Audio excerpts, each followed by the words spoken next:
In this video, I'm going to show you how to join a TradingView competition. Now, the first thing you have to do is, of course, log into your account. So you'll need a valid paid subscription, an active free trial, or basically a history of having a paid subscription to qualify for entry. So you want to go to the top left and click on your profile icon and then go to the Home tab, okay?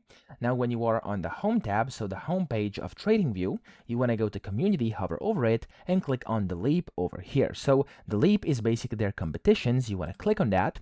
And when you do so, scroll down and here it says join the contest. So you can just basically click on this. Of course, usually there's going to be a contest going on. Currently, as you can see, it's going to take place in these dates. So I'm going to click on join the contest.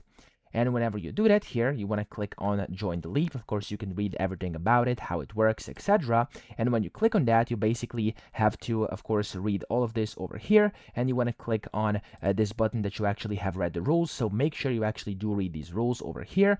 And of course, if you want like marketing communications, promotion, stuff like that, you can check that too. And when you're ready, you can just click on join, but make sure you actually, again, do read, of course, everything over here, the competition rules, and then, of course, stuff like that, and then just click on join and you're good to go. You basically will go ahead and join that specific TradingView competition. So I hope this video helped you out. If it did, please subscribe to the channel and help me out as well.